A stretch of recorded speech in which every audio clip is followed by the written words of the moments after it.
The wind, a mournful voice across the cracked earth, carried the final, cutting words, useless. A stone around our necks, then silence, save for the receding rattle of the wagon and the tiny, hiccuping sobs of the child left behind.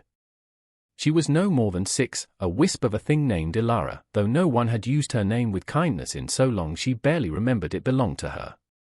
Her heart, a frantic bird trapped in her ribs, hammered against the belief they had so carefully planted, she was nothing, a burden deserving of this desolation. Now, alone under an endless, indifferent sky, with the image of her parents' backs turned forever seared into her memory, she faced the vast, cruel emptiness of the plains.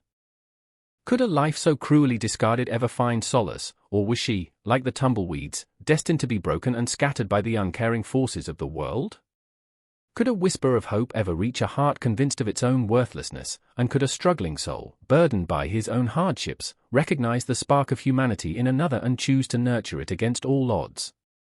The sun, a merciless eye, climbed higher, baking the dust and stones until they shimmered with a false promise of water. Ilara curled smaller, seeking the meager shade of a stunted, thorny bush, its skeletal branches offering little comfort. Her throat was a desert, her stomach a hollow ache that gnawed with increasing insistence. Each gust of wind seemed to carry her mother's sharp hiss, always wanting, always taking, or her father's gruff dismissal, less trouble than you're worth. These words were her only companions now, a cruel chorus playing over and over in the theatre of her mind. She pressed her dirty cheek against the hot ground, not out of any desire for its harsh embrace, but because it was solid, real, unlike the swirling chaos of her fear. She remembered a rag doll once, briefly hers before it was deemed an extravagance and thrown into the fire. She felt like that doll now, discarded, her stuffing of hope and childish dreams ripped out, leaving only an empty husk. Thirst became a torment, a fire in her throat that no amount of swallowing could quench. She licked cracked lips, tasting dust and despair. The vastness around her was terrifying. There were no walls, no familiar corners, only an endless expanse of browns and greys stretching to meet a sky too big, too empty. Where did one run to when there was nowhere to go? How did one call for help when the only voices that mattered had decreed you silent and invisible? She tried to cry, but the tears seemed to dry before they could fall, stolen by the arid air or perhaps by a heart already too brittle. Hunger gnawed, a dull, persistent pain that twisted her insides. She saw a beetle scuttling past and recoiled, then felt a pang of something akin to understanding. It, too, was small and alone, searching for survival in this unforgiving land. But the beetle had a purpose, a path. She had only the echo of her parents' departure. As the day wore on, the sun began its slow descent, painting the sky in hues of orange and purple, a cruel beauty that mocked her desolation. The shadows lengthened, transforming familiar shapes into lurking monsters. The wind picked up, its mournful sigh now carrying a sharper, colder edge. Fear, a cold serpent, coiled in her belly. Every rustle in the sparse grass, every distant howl of a coyote, sent jolts of terror through her tiny frame. She closed her eyes, tight, trying to wish herself away, back to a time, any time, that wasn't this. But there was no such time, only varying shades of grey misery. The darkness that fell was absolute, a thick blanket that smothered the world, and her with it. She thought of the stories her mother sometimes muttered, tales of night creatures, of spirits that roamed the plains. Were they coming for her? Would they be kinder than humans? She pulled her knees to her chest, wrapping her arms around them, a small, shivering ball of misery. The cold seeped into her bones, a stark contrast to the day's oppressive heat. Sleep was a distant shore she couldn't reach, her mind too alive with fear and the ghosts of her parents' faces, their eyes cold, their mouths set in lines of indifference. Was this it, then?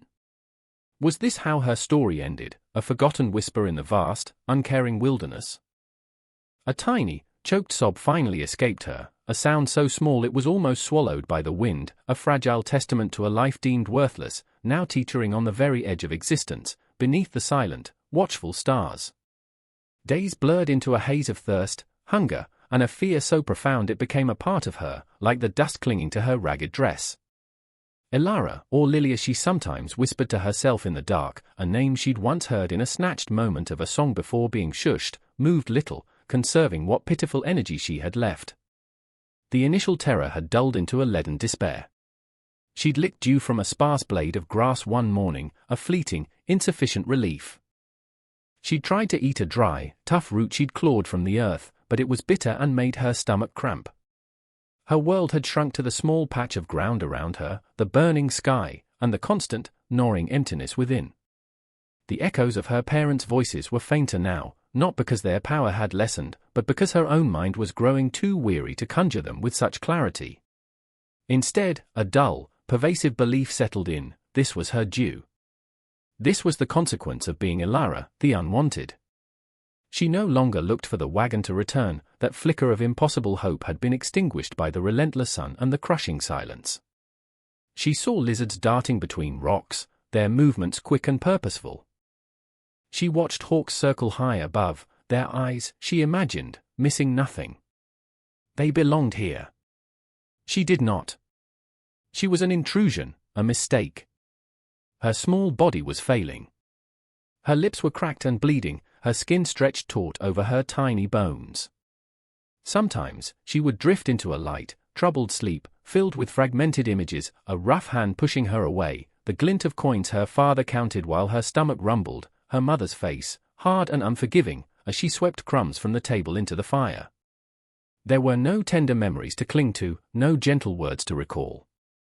Her past was a barren landscape, much like the one that now surrounded her.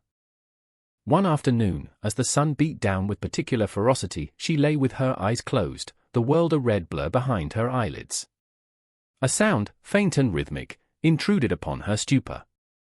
Hoofbeats. At first, she thought it was the wind, or perhaps the drumming of her own weakened heart. But it grew, steadier, closer. Fear, sharp and sudden, pierced through her apathy. Was it them? Had they come back? Not for her, surely. Perhaps they'd forgotten something, something more valuable than her. Or perhaps it was something else, something worse. She didn't have the strength to move, to hide. She could only lie there, a discarded doll, waiting. Jake Thorne was tired. The dust of a long, fruitless ride coated him and his equally weary horse, Bess. His hat was pulled low, shading eyes that had seen too much hardship and too little reward. His ranch, if you could call it that, was mortgaged to the hilt, the drought had been relentless, and the few cattle he owned were thin.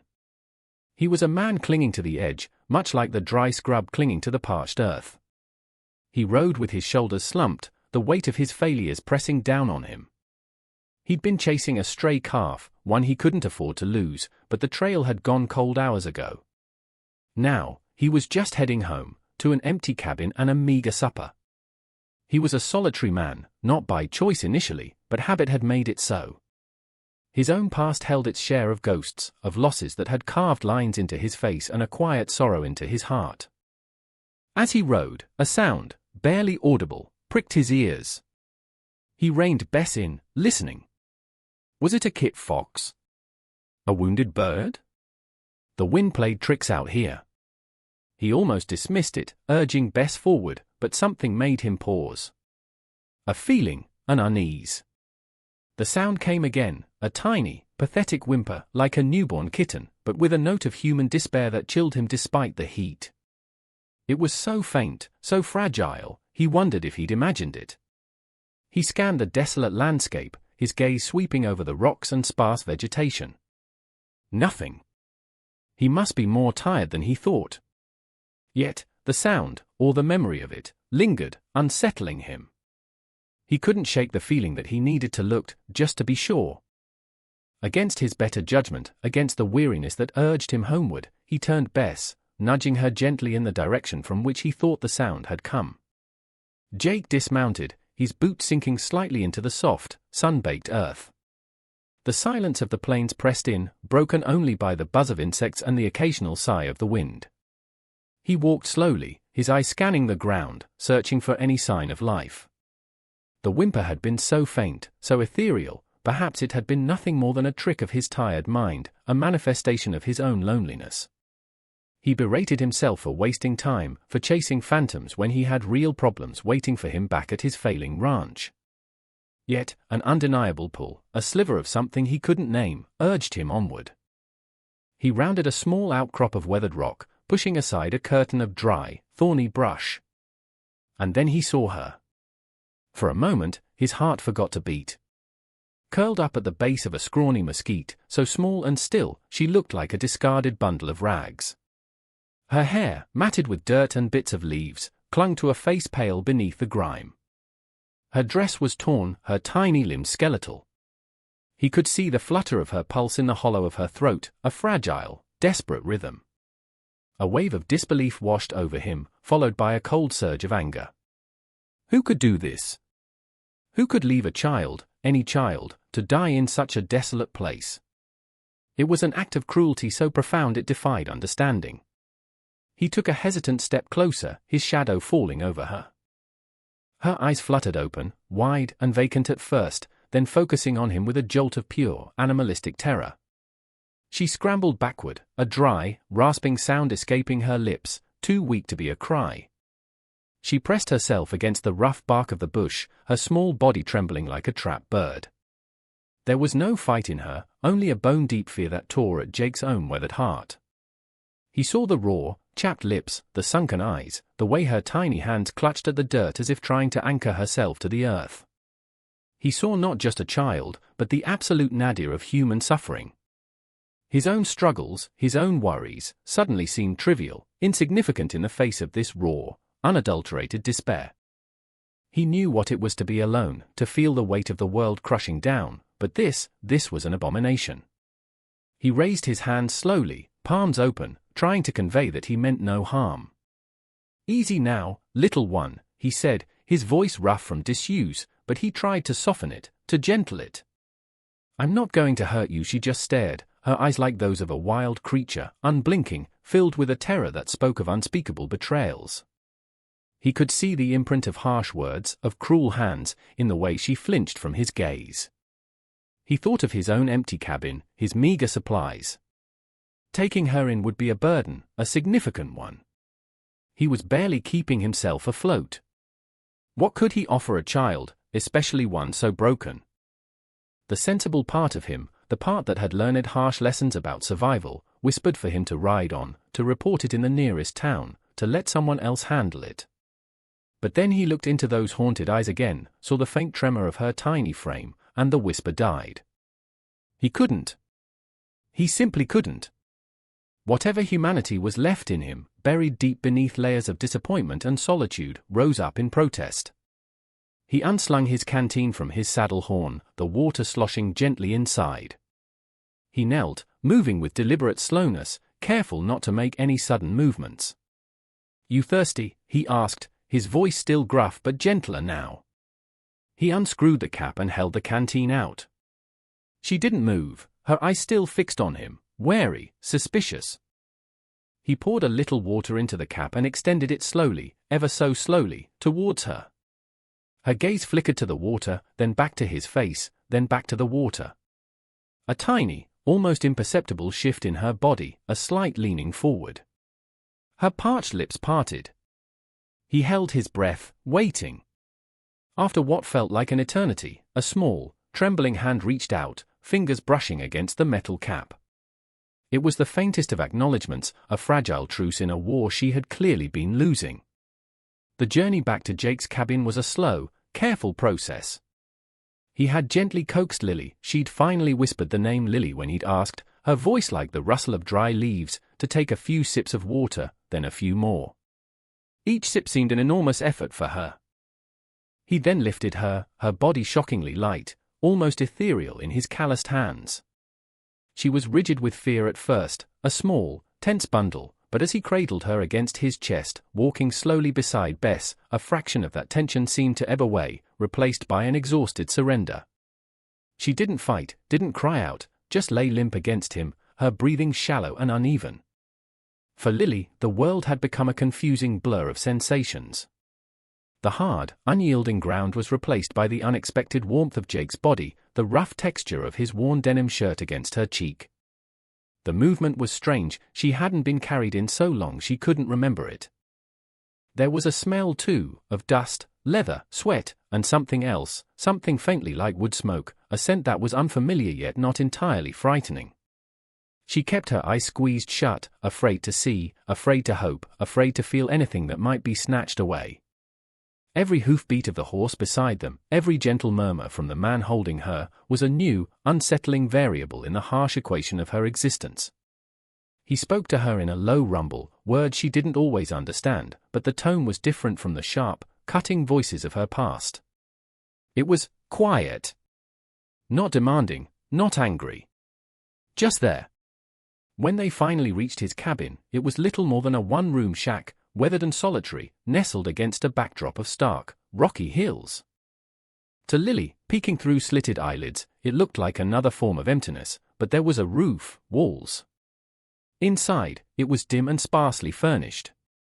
A rough wooden table, 2 chairs, a stone fireplace, and a narrow cot in the corner. It smelled of old wood, dust, and the faint, lingering aroma of coffee. Jake laid her gently on his own cot, pulling a threadbare blanket over her. She flinched at the contact but didn't pull away. He moved with a surprising tenderness for a man whose hands were so calloused and work-worn. He built a small fire in the hearth, the crackling flames bringing a little warmth and dancing light to the shadowed corners of the room. He prepared a thin broth, mashing some cooked beans into it, something easy for her to digest. He didn't press her, just left the bowl on a small crate beside the cot. "When you're ready, little Lily," he said softly, then moved to the other side of the room, giving her space. Lily watched him through narrowed eyes. He was big, weathered, like the landscape outside. His face was lined, his movement slow but deliberate. He didn't hover, didn't stare. He just existed. It was confusing. Her parents had always stared, their eyes sharp, critical, missing nothing, cataloguing her every failing. This man's quiet presence was a new kind of puzzle. Why was he doing this? What did he want? The belief that she was worthless, a burden, was so deeply ingrained it was the bedrock of her understanding of the world. Kindness was a foreign language. She lay still for a long time, listening to the crackle of the fire, the man's quiet movements as he busied himself with small tasks. The aroma of the broth, faint as it was, teased her nostrils, a reminder of the gnawing emptiness in her belly. Slowly, cautiously, she reached for the bowl. Her hand trembled so much she almost spilled it. She took a tiny sip. It was warm, savory. She took another, then another. He didn't look at her, didn't comment, just continued to mend a piece of leather tack by the firelight. This lack of attention was, in its own way, a comfort. It allowed her to eat without feeling scrutinized, judged. Over the next few days, a fragile routine began. Jake would leave food and water for her. He would talk to her sometimes, telling her about Bess, about the coyotes he heard at night, about the way the weather was changing. He never asked her questions about where she came from, who she was. He simply accepted her presence. Lily remained mostly silent, a small, watchful shadow in the corner of his cabin. She'd watch him mend his worn clothes, clean his old rifle, stare out the window at the unforgiving land that was his home. His life seemed as harsh as hers had been, yet he moved through it with a quiet endurance. She didn't understand him. But a tiny seed of something other than fear was beginning to sprout in the barren soil of her heart. It wasn't trust, not yet, but a cautious curiosity. One evening, as he was banking the fire for the night, a log shifted, sending a shower of sparks onto the hearth. One landed perilously close to a pile of dry kindling. Before Jake could react, Lily, who had been watching, let out a small, sharp "ah" and pointed with a trembling finger. It was the first sound she'd made other than that initial whisper of her name and the terrified rasp when he'd found her. Jake quickly doused the spark. He turned to her, a slow smile crinkling the corners of his eyes. "Good eye, Lily. You might have just saved us a bit of trouble." He didn't make a big deal of it, but his smile, genuine and warm, lingered in the dim light. Lily ducked her head, a strange feeling fluttering in her chest. It wasn't fear. It was something else, something new and unfamiliar. The small "ah" was a crack in the wall of silence Lily had built around herself. Slowly, painstakingly, other sounds began to emerge, then hesitant, whispered words. Water, she might murmur, her voice barely audible, when her cup was empty. Or cold, when a draft slipped through a chink in the cabin wall. Jake always responded with gentle affirmation, never pushing for more. He understood that her voice, like a long unused muscle, needed time and gentle exercise to regain its strength. He continued to share snippets of his world with her. He told her the names of the constellations he could see through the cabin's small, dusty window on clear nights: the Hunter, the Great Bear, the Seven Sisters.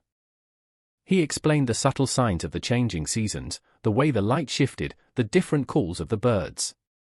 He spoke of his own youth, not in detail, but with a certain wistful fondness for a time before life had hardened him. He mentioned a mother who sang sweet songs and a father who taught him to read the land.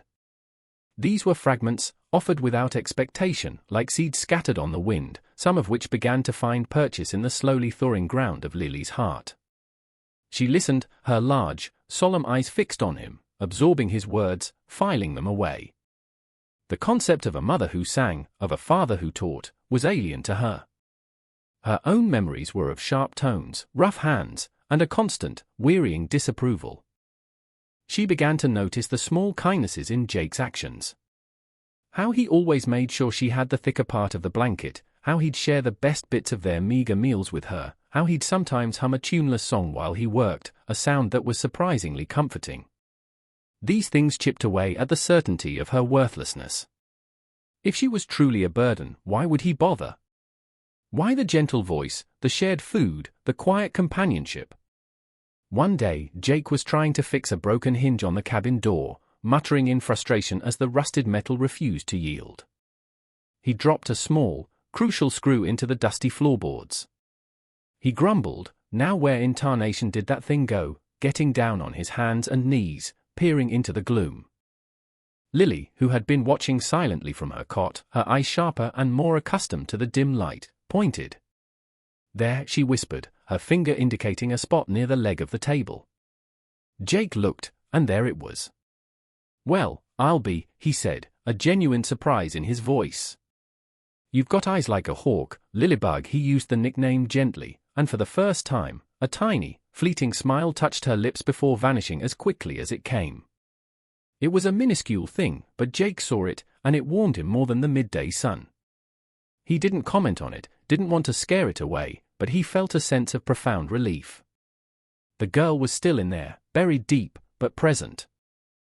That evening, as a coyote howled mournfully in the distance, a sound that usually sent a shiver of her old fear through Lily, she found herself asking a question. It was soft, barely a breath. "Why, coyote cry?" Jake paused in his task of cleaning his plate. He looked at her, surprised by the query. He considered his answer carefully. "Well, some folks say they're crying 'cause they're lonely," he said, his voice thoughtful. "Or maybe they're just singing their song to the moon. Or calling to their family. Animals got their own ways, Lily, their own stories to tell, just like people." Lily pondered this. The idea that the coyote wasn't just a scary noise, but might be lonely, or singing, was new. It made the world outside the cabin seem a little less menacing, a little more full of stories. She looked at Jake, a new kind of curiosity dawning in her eyes. He wasn't just a big, quiet man who gave her food. He saw things, heard things, understood things about the world that were hidden from her. "You, lonely?" she whispered, the question so soft he almost didn't hear it. Jake's hand stilled. He looked out the small window into the vast darkness, then back at the small, questioning face illuminated by the dying firelight. A truth, simple and unadorned, escaped him. "Sometimes, Lilybug," he admitted, his voice gentle. "Sometimes I am in that shared admission of loneliness." Another small stone in the wall between them crumbled. The consistent, undemanding kindness from Jake began to work a slow magic on Lily. The harsh pronouncements of her parents, a worthless, a curse, better off gone, still echoed in the deeper recesses of her mind, but their sharp edges were beginning to dull. Jake never spoke of worth in grand terms, but his actions, his patient care, his willingness to share his meager resources, were a constant, lived refutation of those cruelties. He began to teach her small things. He showed her how to identify a few edible plants that grew sparsely around the cabin, though he cautioned her never to eat anything unless he confirmed it was safe. He taught her how to whittle a piece of softwood with a dulled knife, guiding her small hands carefully, and she managed to carve a lopsided, charmingly imperfect bird. He even tried to teach her a simple game with pebbles, a game he said his own father had taught him.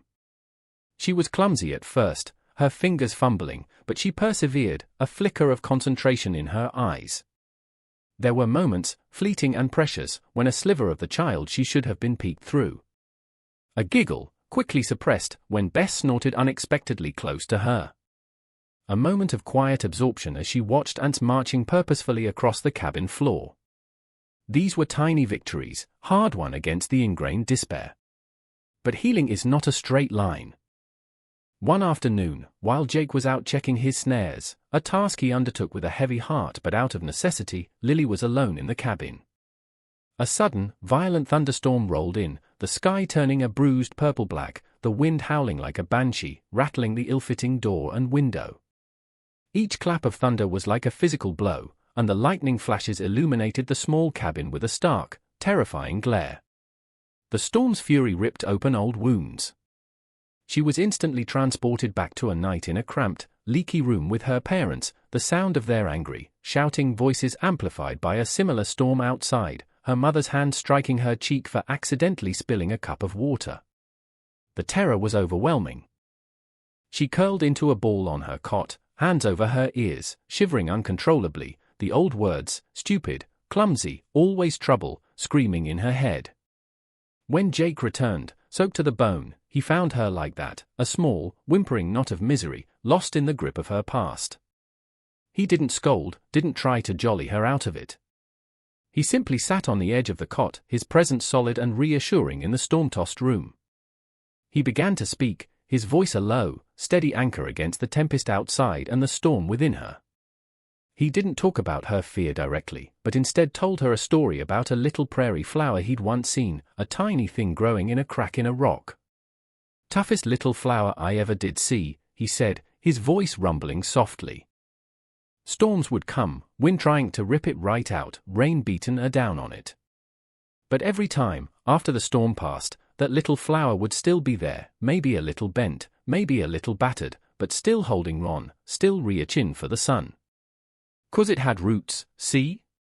Deep roots, holding it fast. And it knew, deep down, that the sun would come back. He gently stroked her hair, his calloused hand surprisingly tender. Everyone's got storms, Lilybug. Inside and out. The trick is to find your roots, to remember that even the worst storm passes. As the thunder rumbled away into the distance and the rain softened to a gentle patter, Lily's shivers began to subside. His words, simple yet profound, had reached her. The image of the little flower, resilient and brave, stuck in her mind. Perhaps she, too, could find roots. Perhaps she, too, could reach for the sun again. Later that evening, the storm having completely passed, leaving the air clean and fresh, Lily sat by the small fire, watching Jake mend a tear in his shirt. She was quiet, contemplative. Then, she looked up at him, her eyes clear, and a tiny, hesitant smile touched her lips. It was small, almost imperceptible, but it was genuine, unfettered by fear or pain. It was the smile of the prairie flower after the storm.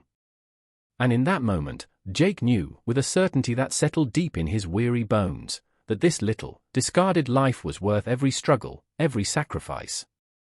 And if you're finding a little bit of hope in Lily's journey, and you'd like to see more stories like this, perhaps you could take a moment to subscribe to the channel, give this video a like, or leave a comment sharing your thoughts. It helps us keep these stories coming. Now, back to Lily and Jake. The smile, fragile as it was, marked a turning point, a quiet promise of brighter days ahead, even if more storms were yet to come. Life in the small cabin settled into a rhythm, a delicate dance of shared solitude and burgeoning connection. Lily's world, once defined by fear and neglect, was slowly expanding, colored by Jake's quiet patience and the raw beauty of the vast, untamed land that was now her reluctant sanctuary. However, their isolated existence could not remain unnoticed forever. The nearest settlement, a dusty collection of buildings grandly called Harmony Creek, was a good half-day's ride away, a place Jake visited only when absolutely necessary for supplies. It was on one such trip, with Lily reluctantly left in the care of Bess and the perceived safety of the cabin, that the shadows of the outside world began to creep closer. Jake had been gone longer than usual, a delay caused by a broken wagon wheel on the trail. When he returned, weary and dust-covered, there was a new tension in his eyes, a tightness around his mouth that Lily, with her growing sensitivity to his moods, noticed immediately. He didn't speak of it at first, but later that evening, as they shared a meager meal of rabbit stew, he sighed heavily. "Met old Parson Grimshaw in town," he said, staring into the fire. "And Martha Periwinkle, the busiest body this side of the Rockies." Lily tilted her head, not understanding the names but sensing the unease in his voice. They saw you, Lily," he continued, his voice low. "Not you, exactly. Martha saw me buying a bit of calico fabric, thought it might make you a proper dress, something other than those rags. And she started asking questions. Who was it for? Why was I suddenly nading of girls' things?" His jaw tightened. Word travels fast in a place like Harmony Creek. And folks, they like to talk. Especially when it's something they don't understand. A cold dread trickled down Lily's spine. Questions. Strangers. It brought back the old anxieties, the feeling of being scrutinized, judged. She remembered her parents' constant warnings about outsiders, about keeping her head down, about not drawing attention. What they say," she whispered, her voice small. Jake reached across the small table and gently covered her hand with his. "Nothing for you to worry about, little one. Just gossip. Folks wondering where a rough old bachelor like me suddenly got himself a child," but his eyes told a different story, a story of concern. A few days later, the concern materialized in the form of a visitor. A tall, stern-faced man in a dusty black coat, with a Bible clutched in one hand, rode up to the cabin. It was Parson Grimshaw. Lily, who had been outside trying to coax a nervous jackrabbit closer with a piece of dried apple Jake had given her, froze. The man's gaze, sharp and appraising, swept over her, then moved to Jake, who had emerged from the cabin, his expression guarded. "Thorne," the parson said, his voice deep and resonant, carrying an undertone of authority. "I've come to speak with you about the child." Lily instinctively shrank behind Jake, peeking out from behind his legs. The man's presence was imposing, judgmental. "She's doing fine, Parson," Jake said, his voice even, though Lily could feel the tension in his stance.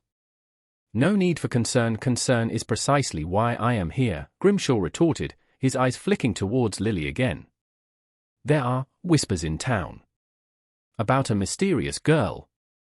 About a man living alone, suddenly acquiring a child of unknown origin. The good people of Harmony Creek are worried, Thorne. They worry about propriety, about the child's welfare, about influences." The unspoken accusation hung heavy in the air. Lily felt a wave of her old fear wash over her. Burden. Trouble. She was causing trouble for Jake. She wanted to disappear, to melt into the earth. "Her welfare is my concern, Parson," Jake said, his voice hardening. "And she's better off here, with me, than where she was." "And where was that, Thorne?" the parson pressed, his gaze unwavering. "Who are her people? Is she baptized? Does she know her catechism?" Jake's jaw clenched. "She was alone, Parson. Left for dead. That's all you need to know. As for her soul, I reckon kindness and a safe roof are good teachers for now." "Kindness is commendable, Thorne, but the law, and the Lord's ways, must be observed," Grimshaw stated, his tone unyielding. "A child needs a proper home, a woman's influence, a Christian upbringing. Not the wilderness with a man like yourself." The insult, though veiled, was clear. Lily felt Jake stiffen. She clutched at his trousers, her knuckles white. This was it. They would take her away. She would be a burden again, sent to some terrible place, worse even than before, because now she knew what kindness felt like, making its absence all the more unbearable. Jake took a deep breath, his gaze locking with the parson's. "This is her home now, "Parson," he said, his voice low but firm, resonating with a power Lily had never heard from him before. "And I am her people. You can tell your good people of Harmony Creek that Ilara, Lily, is staying right here. And if anyone tries to interfere, they'll answer to me." He deliberately used her given name, Ilara, then her chosen one, Lily, a subtle affirmation of her whole being. The parson looked taken aback by Jake's vehemence, his unwavering stance. He opened his mouth to argue further, but something in Jake's eyes, a glint of fierce, protective fire, made him pause. He huffed, adjusting his coat. "This is not the end of this, Thorn. The community has a right to ensure the child's well-being." He gave Lily one last, searching look, then turned his horse and rode away, leaving a heavy silence in his wake. Jake let out a long breath, his shoulders slumping slightly. He turned and knelt before Lily, his eyes gentle once more. "Don't you fret, Lilybug," he said softly. No one's Tarkeen knew anywhere, but Lily had seen the parson's face, heard the judgment in his voice. The outside world, with its rules and suspicions, had found them. And she knew, with a chilling certainty, that the shadows were not so easily banished. The parson's visit, though unsettling, had an unintended consequence. It solidified Jake's resolve and, surprisingly, began to awaken a new strength within Lily. Witnessing Jake stand up for her, his quiet power a shield against the judgmental accusations, stirred something deep inside her. He hadn't flinched, hadn't backed down. He had called her his people. The words resonated, pushing back against the old, ingrained beliefs of her worthlessness. If this man, this strong, quiet man, was willing to face down the disapproval of an entire town for her, then maybe, just maybe, she wasn't the burden her parents had proclaimed her to be. In the days that followed, a subtle shift occurred in Lily. She began to speak more, her voice gaining a little more confidence with each interaction. She asked questions not just about the natural world around them, but about Jake's past, about the town of Harmony Creek, about the people there. She was trying to understand this new, complex world she found herself in. She also started to contribute more actively to their shared life. She learned to sweep the cabin floor with a makeshift broom, to gather firewood, her small arms laden with twigs and dry branches. She took an interest in tending the tiny, struggling herb patch Jake had tried to cultivate near the cabin, watering the thirsty plants with a fierce determination. She even began to develop an uncanny ability to spot game or notice subtle changes in the weather, her senses sharpened by her time alone and her quiet observation. One afternoon, Jake was struggling to mend a hole in his water bucket, his fingers clumsy with the awl and sinew. Lily watched him for a while, then quietly said, "Smaller stitches, Jake." Like when you sewed my dress. He had, a few weeks prior, painstakingly mended a tear in the calico fabric he'd bought, his large hands surprisingly deft. Jake paused, looked at his crude work, then at her serious little face. He tried her suggestion, and the repair held much better. He chuckled, shaking his head. "You're getting to be a better hand than me, Lilybug," she flushed with a mixture of pride and shyness, but a small, pleased smile lingered. One evening, as the sky bled into shades of purple and orange, they sat outside the cabin, a rare moment of shared stillness. Lily had been quiet for a long time, tracing patterns in the dust with a stick. Then, she looked up at Jake, her eyes troubled. My mama," she began, her voice barely a whisper. "She said I was bad luck. She said bad things always happened when I was around." The words came out painfully, a confession of the deepest wound her parents had inflicted. Jake's heart ached for her. He put his arm around her small shoulders. "Lily," he said, his voice earnest and gentle, "your mama was wrong.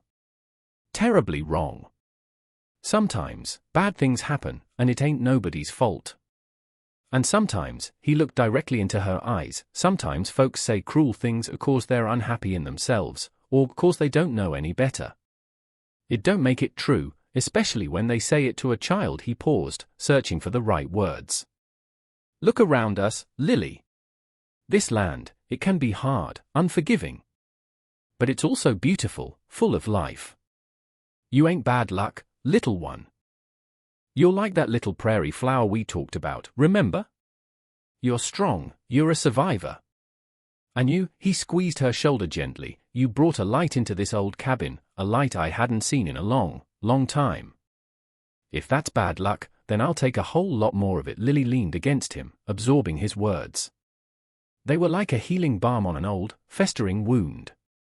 He didn't dismiss her pain, he acknowledged it, then offered her a different truth, a truth rooted in his unwavering belief in her. The landscape around them, once a symbol of her abandonment and despair, was slowly transforming in her perception. The harsh sunlight now illuminated the intricate patterns of a spider's web, the wind carried the scent of distant rain, the silent, watchful hills seemed less menacing, more like ancient guardians. She was learning to read its language, just as Jake did. A few days later, a young coyote, gaunt and desperate, ventured too close to the cabin, its eyes on the remaining scraps of their meager jerky drying in the sun. It was clearly weak, perhaps injured. Jake reached for his rifle, his instinct to protect their precious food paramount. But Lily, her eyes wide with a sudden, fierce compassion, cried out, "No, Jake! Don't!" He paused, surprised by the force in her voice. "It's hungry," she said, her gaze fixed on the animal, which had frozen, ready to bolt. Like I was, her words, simple and direct, struck Jake to the core. He lowered the rifle. He looked at Lily, at the earnestness in her small face, at the empathy that shone in her eyes. This was not the terrified, silent child he had found. This was a girl finding her voice, her compassion, her strength. He cut off a small piece of the jerky. "All right, Lilybug," he said softly. "Just a little. We can't afford to be too generous." He tossed the scrap a safe distance from the cabin. The coyote snatched it and vanished into the brush. Lily watched it go, a profound look on her face. Then she turned to Jake, a quiet understanding passing between them. She had spoken up, she had acted on her conviction, and she had made a difference, however small. In that moment, she wasn't just surviving, she was beginning to truly live. The uneasy peace that had settled over Jake's cabin was shattered by the arrival of a different kind of storm, not of thunder and lightning, but of human greed and malice. Word had trickled back to the dregs of society, to the kind of desperate, opportunistic men who preyed on the vulnerable, that a lone cowboy had taken in a child. Perhaps, some whispered, there was a reward for her, or perhaps the child herself could be of some use. Her parents, after all, had vanished without a trace, leaving no one to claim her, or so it was thought. One blustery afternoon, while Jake was out attempting to round up a few stray cattle that had wandered further than usual due to the scarce grazing, two rough-looking men on equally rough horses rode up to the cabin. Lily was inside, carefully practicing the letters Jake had begun to teach her, scratching them into a piece of smoothed bark with a charred stick. The sudden, harsh rap on the door made her jump, her heart leaping into her throat. It wasn't Jake's familiar knock. She froze, a wave of her old fear washing over her. "Hello in there," a gruff voice called out. "We're looking for a man named Thorn." And a little girl. Lily pressed herself against the far wall, trying to make herself invisible. She heard the scrape of boots on the porch, the creak of the door as it was pushed open. Two men filled the doorway, their faces shadowed by wide-brimmed, dirty hats. They were unkempt, with mean eyes that scanned the small cabin with predatory interest. "Well now, what have we here?" one of them said, a leer spreading across his stubbled face as he spotted Lily. "Ain't you a tiny little thing?" "Thorn ain't here, girlie. But maybe you can help us." Lily shook her head, unable to speak, her throat tight with terror. These men, they felt like her father, only worse, their aura of menace more palpable. "We heard Thorn found something valuable out on the plains," the second man said, his voice oily. "Something he ain't keen on sharing. Maybe it was you, eh?" He took a step into the cabin. Lily backed away further, until she was pressed into the corner. Her mind raced. Jake had told her, if she was ever truly scared, truly in danger, to run to the old storm cellar hidden amongst the rocks a short distance from the cabin. It was a small, dark hole, but it was secure. But could she make it? They were blocking the door. Just then, Bess, Jake's usually placid mare who had been grazing nearby, let out an agitated whinny and stomped her foot, sensing the tension. The men glanced outside, momentarily distracted. It was the only chance Lily had. With a surge of desperate courage born of Jake's belief in her, she darted towards the small, rickety window at the back of the cabin. It was a tight squeeze, but she was small and wiry. One of the men cursed and lunged for her, but he was too slow. She wriggled through the opening, scraping her arm, and dropped to the ground outside. She didn't look back, just ran, her bare feet flying over the rough terrain, her breath coming in ragged gasps. "Get her," one of the men yelled. She could hear them crashing through the brush behind her. The storm cellar. She had to reach the storm cellar.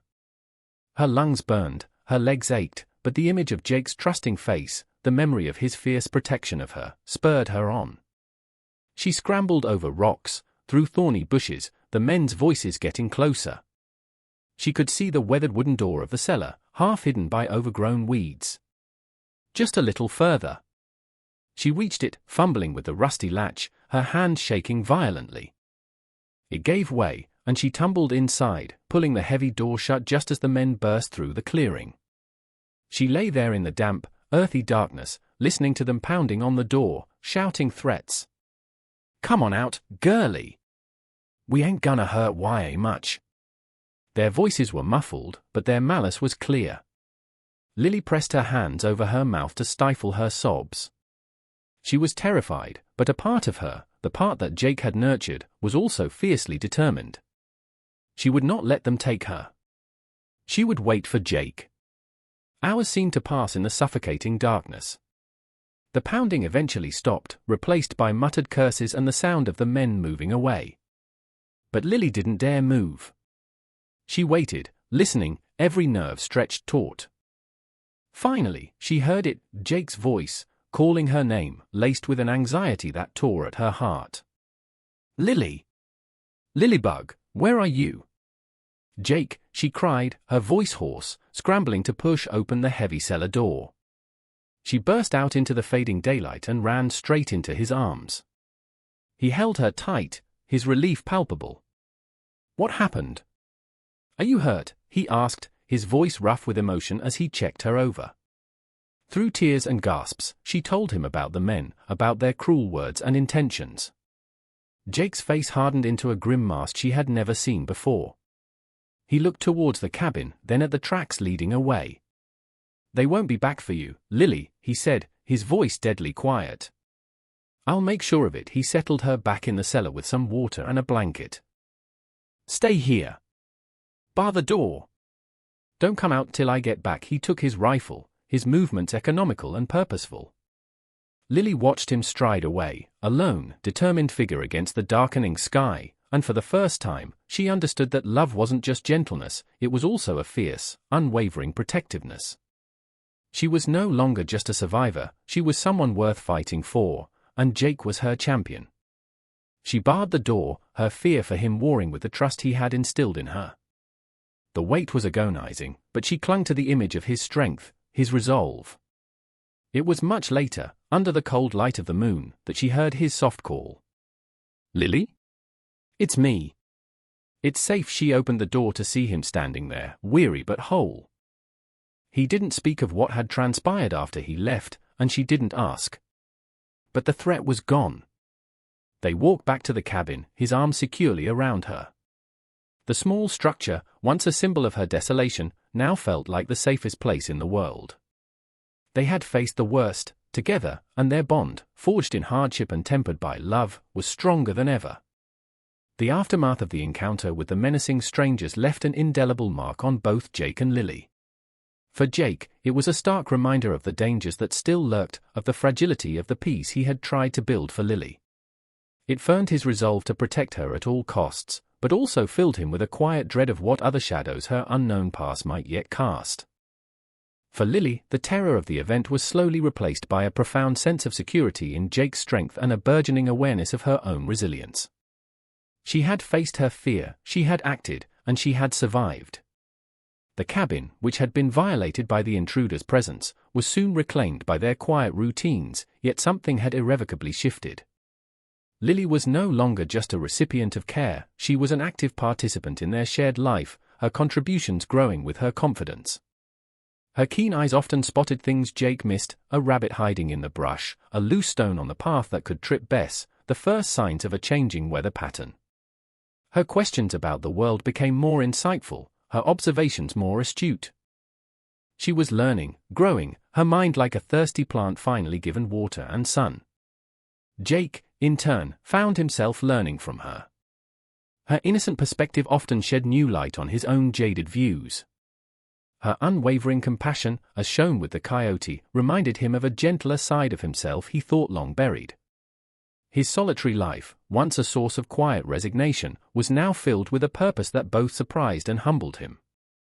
He was no longer just Jake Thorne, struggling rancher, he was Lily's protector, her teacher, her family. The harshness of the land remained, the daily struggle for survival was still very real, but it was now a shared burden, and shared burdens, he discovered, were immeasurably lighter. One evening, as they sat by the fire, Lily was quiet, tracing the lines on Jake's calloused hand with her small finger. "Jake," she said softly, "my real parents, they said I was nothing.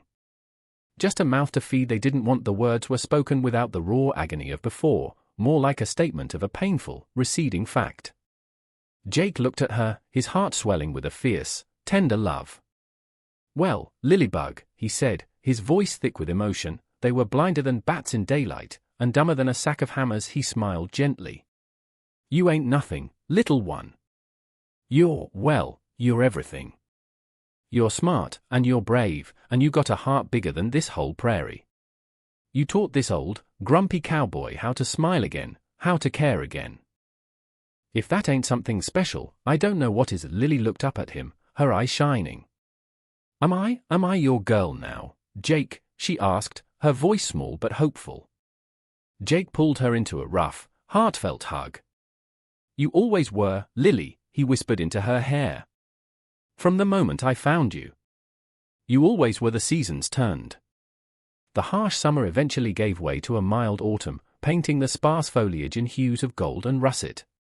They worked together, preparing for the winter, mending the cabin, gathering firewood, preserving what little they could from Jake's meager garden, now tended with Lily's enthusiastic help. The threat from Parson Grimshaw and the town seemed to have receded, perhaps due to Jake's unyielding stance, or perhaps because other, more pressing concerns had captured their attention.